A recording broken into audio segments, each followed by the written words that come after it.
আসলে আজকে আমি অত্যন্ত আবেগাপ্লুত, কারণ ছোটবেলায় আমি আমার বাবাকে হারিয়েছি। উনি আমার বাবার খুব প্রিয়র জন্য আজকে এই অনুষ্ঠান, এই লোক সমাগমে প্রমাণ করে যে উনি কেমন লোক ছিলেন। আপনি আর আমার আজকে একটি প্রশ্ন, যে আমার জানা যায় কি এরকম মানুষ হবে? আমরা কি সেভাবে তৈরি হইতে পেরেছি? এই কথা বলে আমি আমার বক্তব্য এখানে শেষ করলাম। আসসালামু আলাইকুম ওয়া রাহমাতুল্লাহি ওয়া বারাকাতুহু।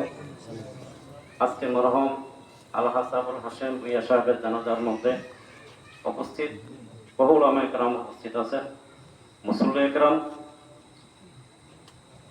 আমি একটি কথাই বলবো, মরহুম আবুল হাশেম ভূঁইয়া সাহেব আমাদের হোসেনপুর গাউসী হাশিমিয়া সেকেন্দার আলী সুন্নিয়া ফাজিল মাদ্রাসায় দীর্ঘদিন সহসভাপতি দায়িত্ব পালন করে এসেছেন।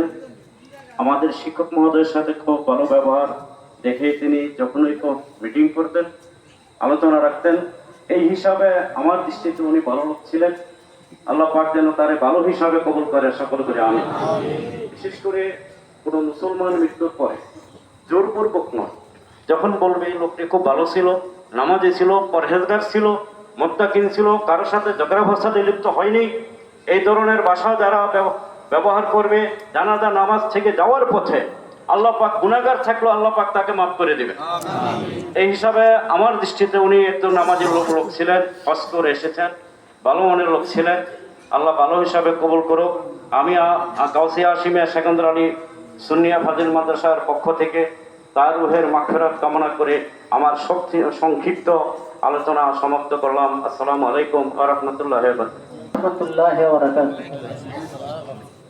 মরহুম জানাজায় সম্মানিত উপস্থিতি, কিছুক্ষণের মধ্যে মরহুমের জানাজা অনুষ্ঠিত হবে। তো আমি যে কথাটি বলবো, আলহাজ মরহুম আবুল হাশেম ভূঁইয়া দীর্ঘদিন আশরাফুল হাসানী উচ্চ বিদ্যালয়ের দাতার সদস্য থেকে শুরু করে ম্যানেজিং কমিটির সম্মানিত সভাপতি হিসেবেও দায়িত্ব পালন করেছেন। অর্থাৎ এই প্রতিষ্ঠানটার উত্তরোত্তর ভালো হওয়ার জন্য যা দরকার তিনি সে পদক্ষেপগুলি গ্রহণ করেছিলেন। আলাউদ্দিন সোহাগ তিনি প্রতিষ্ঠানের কাজে ঢাকা গিয়েছিলেন, তিনি এখন অনেক দূরে আছে, তিনি অভিহিত হয়েছেন যে তিনি মারা গেছেন। তো তিনি শোক সংতপ্ত পরিবারের প্রতি সমবেদনা স্কুলের পক্ষ থেকে জ্ঞাপন করেছেন এবং মরহুমের রুহের মাগফিরাত কামনা করেছেন। এই কথা আপনাদেরকে জানানোর জন্য প্রধান শিক্ষক সাহেব বলেছেন এবং পাশাপাশি